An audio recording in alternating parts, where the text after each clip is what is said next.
1, 2, 3. Garuda Pancasila, akulah pendukungmu, patriot proklamasi, sedia berkorban untukmu. Pancasila dasar negara,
Apa yang harus dia lakukan? Mencari informasi. Bagus. Yang dilakukan oleh robot tadi mencari informasi dan memperbanyak informasi. Jangan robot pintar tuh hanya tahu apel merah saja. Padahal apel itu tidak hanya merah saja. Pernah makan apel hijau? Pernah ya. Jadi yang harus dilakukan oleh robot itu mencari informasi dan memperbanyak informasi. Terkadang ketika kita sedang mencari informasi di Google atau YouTube, kita ketik. Kalau kita ketik informasinya tidak lengkap, bisa-bisa informasi yang muncul lain sasaran. Contoh, misal kita ketik bakso, hanya bakso saja. Entah iklan bakso, entah cara membuat bakso, atau orang yang makan bakso, ya kan? Apa namanya orang yang makan bakso tuh? Mukbang. Mukbang. Ya. Jadi kalau kita ingin mencari informasi tentang bakso, misal cara membuat bakso, bakso apa? Harus lengkap. Cara membuat bakso sapi, misal cara membuat bakso ayam yang sehat. Jadi informasinya itu harus lengkap ya. Kecerdasan artifisial adalah kemampuan komputer atau mesin untuk berpikir dan belajar seperti manusia. Nah, makanya tadi Ibu bilang robot itu pekerjaannya bisa seperti manusia. Kalau kalian tengok-tengok di TV, di YouTube, itu ada robot yang pekerjaannya tukang membawa makanan, itu di Jepang ada. Yang memesankan makanan sama robot, yang mengambilkan makanan, mengantarkan makanan sama kita juga pakai robot. Kecerdasan artifisial itu banyak contohnya. Contoh aplikasi, atau ketika kita membuka HP itu ada aplikasi untuk membuka pakai dengan sensor wajah. Ada yang pakai sidik jari, ada yang pakai sandi. Apa saja contoh dari KA di bidang pendidikan? Yang pertama, ruang guru. Yang kedua, Google Classroom. Yang ketiga, Canva. Yang kedua, di bidang hiburan. Pernah mendengarkan musik? Di YouTube, Netflix, atau yang lain sebagainya. Yang nomor tiga, di bidang transportasi. Pernah tidak naik ojek online?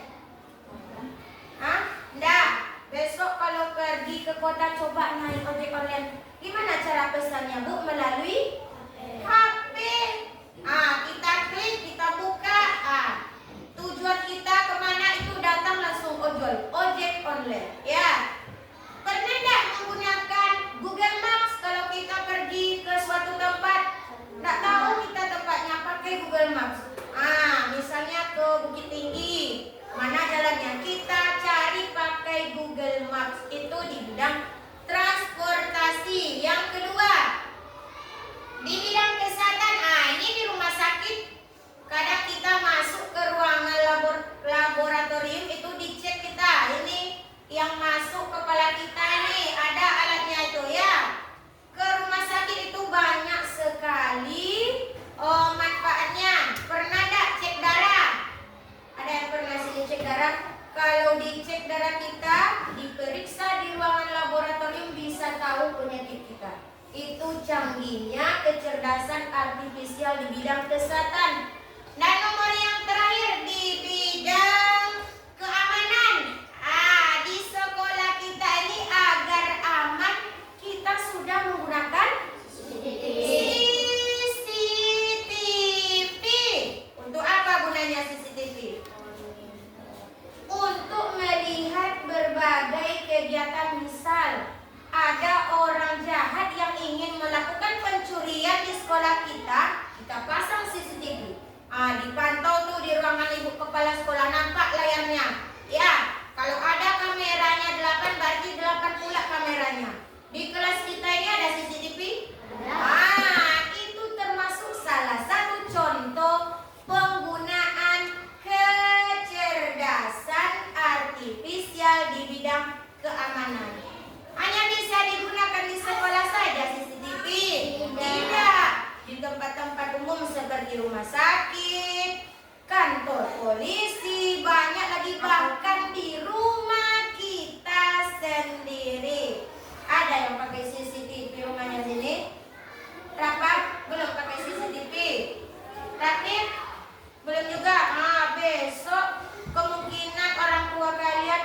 menjaga keamanan mungkin dipasang CCTV di rumah. Ya, maklum zaman sekarang sudah banyak terjadi berbagai kejahatan, bahkan bisa sampai membunuh orang.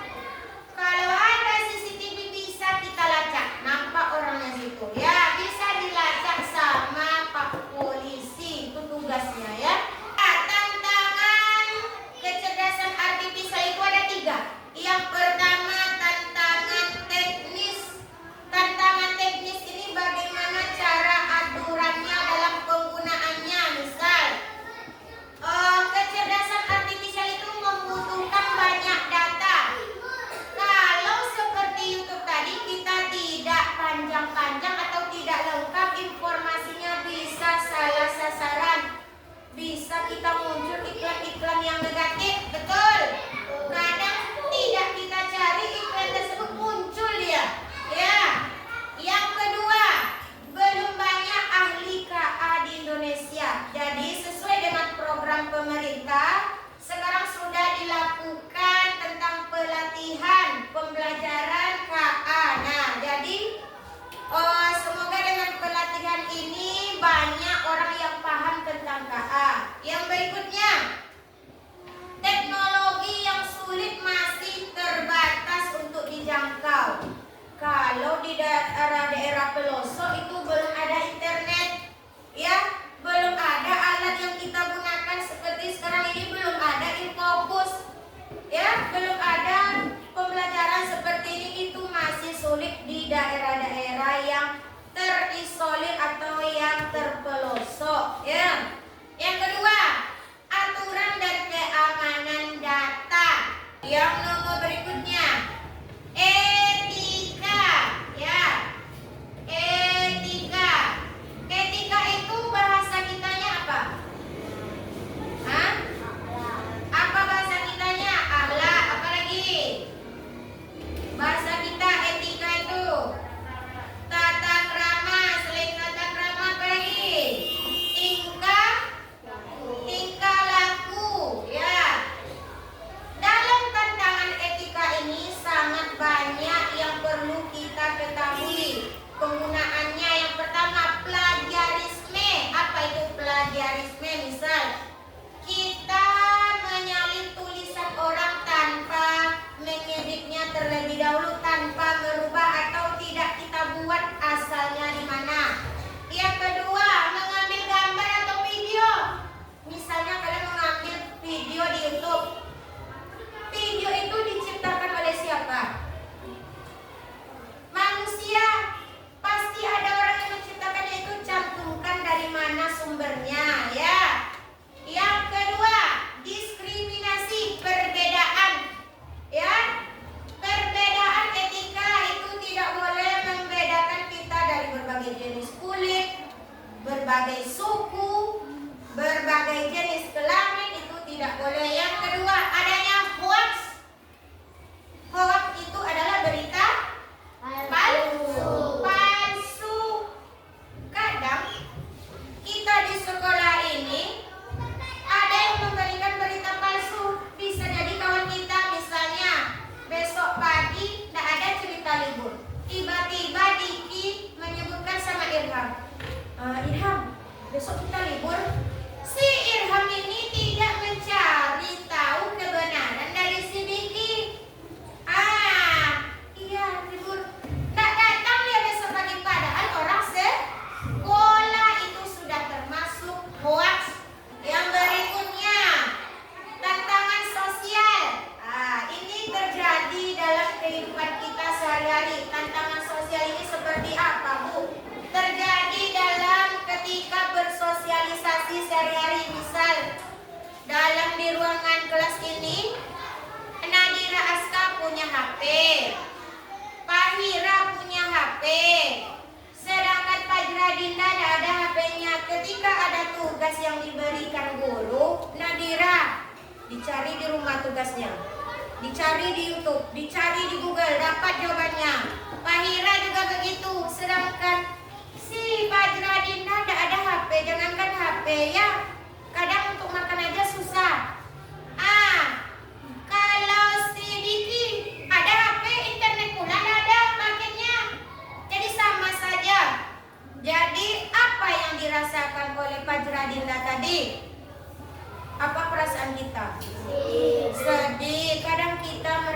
minder, merasa malu sama kawan lain, kawan ada HP untuk cari tugas sekolah, kita tidak ada.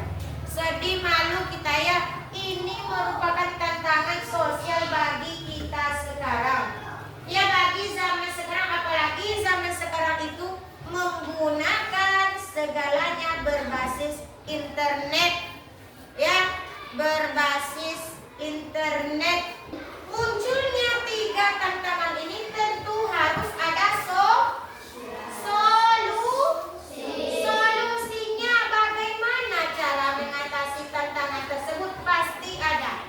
Yang pertama yaitu keamanan data kita harus dijaga.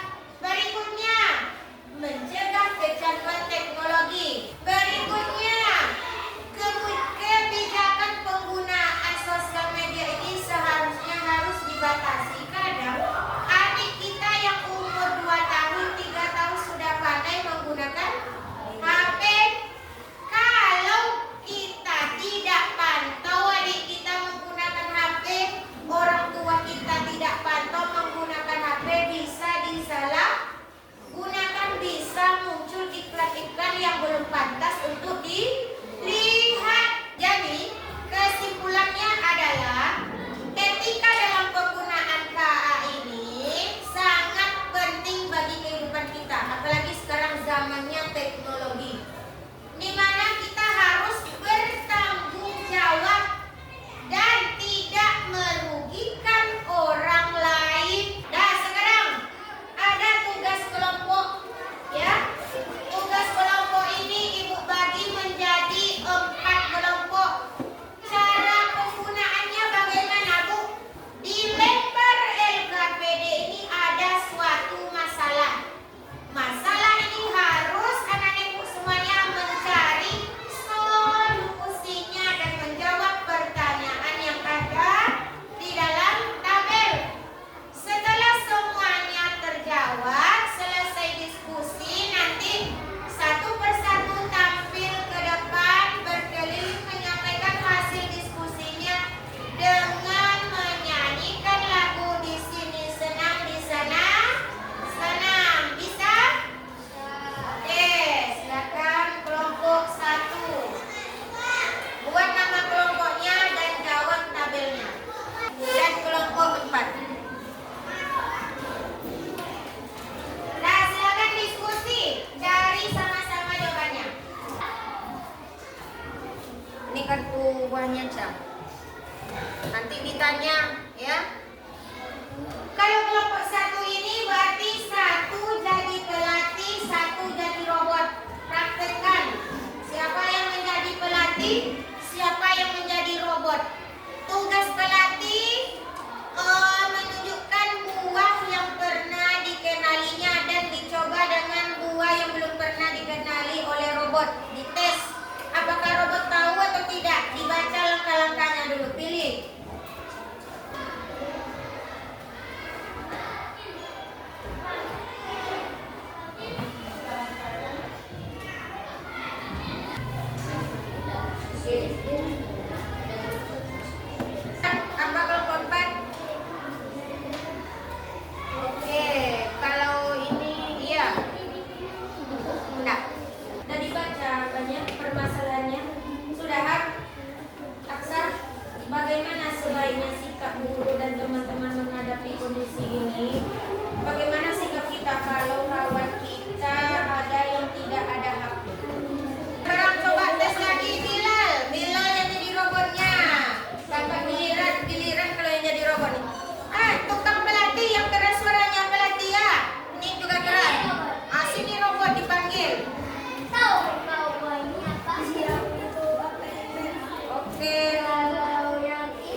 Tantangan tantangan teknis bermanfaat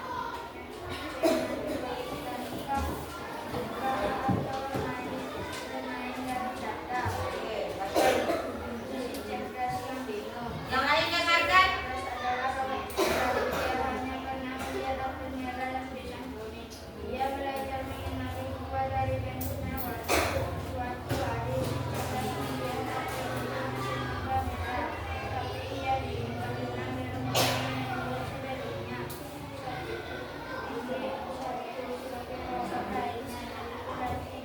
Nah, coba praktekkan langsung. Satu sebagai robot, satu sebagai suaranya harus seperti robot ya, yang keras. Coba pelatih. Apa ini robot? Siap, itu apel merah. Kalau yang ini robot? Siap, itu pisang kuning. Kalau yang sini apa robot? Siap, saya tidak tahu. Saya bingung. Ini teman kamera. Lanjut. Ini apa? Siap, saya juga tak tahu. Saya bingung. Ini apa hijau? Tidak paham robot, kasih tahu bukannya robotnya dulu. Bagaimana nggak paham? Tidak paham. Oke, ya. Lanjut apa pertanyaannya? Apa yang terjadi setelah kalian coba melihat? Jawabannya apa?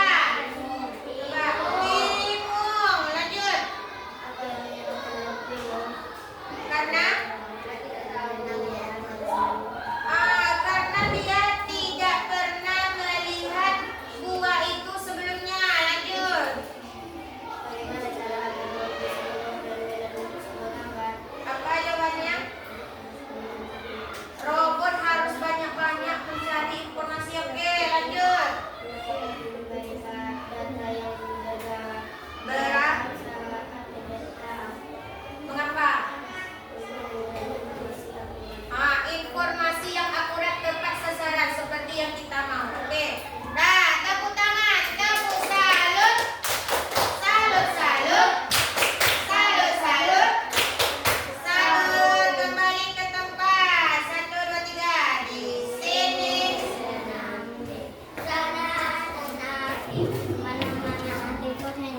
Oke, silakan duduk. Lanjut, Ibu minta lagi kelompok 3. Nah, 1, 2, 3. Sampai gerakan. Oke, lanjut.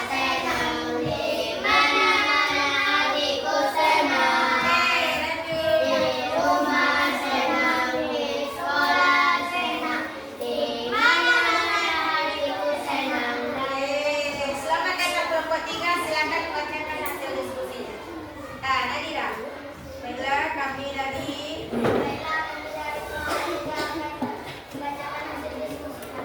tentang tantangan. Bacakan apanya, permasalahannya. Di sekolah SD Nusantara, beberapa siswa sering menggunakan aplikasi belajar berbasis kakak. Misalnya aplikasi menjawab soal atau aplikasi dengan tema otomatis. Ada yang menggunakan aplikasi untuk memahami pelajaran bahasa Inggris. Siti menggunakan aplikasi KA untuk mengerjakan PR matematika dengan cepat. Dia tidak memiliki ponsel, sehingga tidak bisa menggunakan aplikasi tersebut. Akibatnya ketika proses dari tugas, Nancy dan Siti bisa menyelesaikan lebih cepat. Sementara Budi rasa tertinggal dan minder. Pertanyaannya. 1. Apa keuntungan dari menggunakan aplikasi KA bagi siswa? Siswa bisa mendapatkan jawaban dari aplikasi KA. 2. Apa data saja yang muncul dari situasi tersebut? Jika kata-kata tidak lengkap, maka jawaban yang kita cari salah.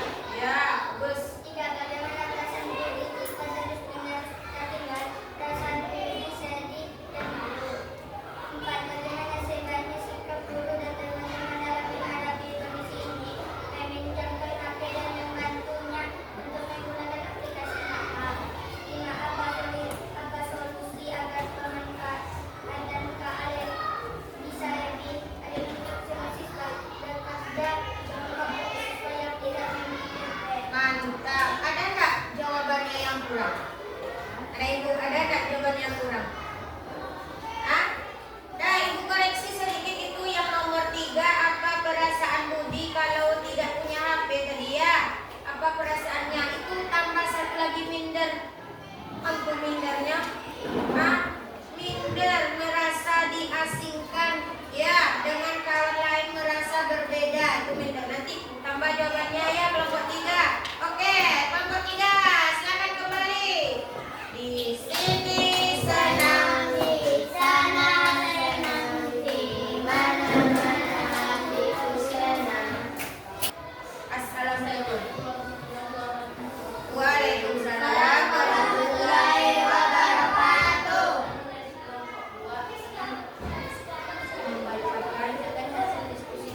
Tentang etika memanfaatkan KA. Oke, masalahnya, bacakan masalahnya dulu. Di SD Nusantara ada bilik WhatsApp kelas yang dibuat oleh kelas masing-masing. Bilik kelas dibuat dengan tujuan agar kelas mudah memberikan informasi tentang sekolah. Budi merupakan siswa kelas 5. Ini senang, di sana senang, di mana-mana hatiku senang. Asik, asik. Di rumah senang, di sekolah senang, di mana-mana hatiku senang. Ke sini. Dah, silakan kelompok 1. Assalamualaikum warahmatullahi wabarakatuh. Waalaikumsalam warahmatullahi wabarakatuh. Kami dari kelompok 1 akan mempresentasikan hasil diskusi kami Tentang tantangan teknis pemanfaatan KA atau bermain dari data. Identitas yang Ibu mau bertanya kepada kalian semua, kelompok yang mana yang paling menarik dalam menyampaikan hasil diskusinya, yang paling bisa memahami hasil diskusinya? Coba nilai. Kelompok mana? 1, 2, 3 atau 4? Menurut kalian kelompok mana yang paling menarik? Kelompok berapa? Jawab saja. Boleh kelompok lain, kelompok berapa naik? Kelompok berapa? 1. Yang lain? 1. Kelompok yang lain? 1. Ya. Jadi kelompok yang menarik menurut ibu yang bisa memberikan informasi itu ada 2 ya. Itu kelompok 1 dan kelompok 4. Itu caranya menyampaikan informasi, bahasanya itu bisa paham robotnya. Kalau ini yang lantang suaranya dengar sama kawan lain, tak berbisik-bisik ya. Tepuk tangan dulu, tepuk salut. Salut, salut. Salut, salut. Salut. Oke, dah. Jadi kesimpulannya adalah kita dalam menggunakan KA itu ada 3 tantangan. Yang pertama tantangan teknis, yang kedua etika, yang ketiga sosial. Dalam kita menggunakan KA itu pasti ada tantangannya, tetapi kita tidak perlu khawatir. Kita harus mematuhi aturannya dalam menggunakan KA ya. Jadi ada anak ibu yang ingin bertanya tentang materi kita pada hari ini? Ada? Sudah ada?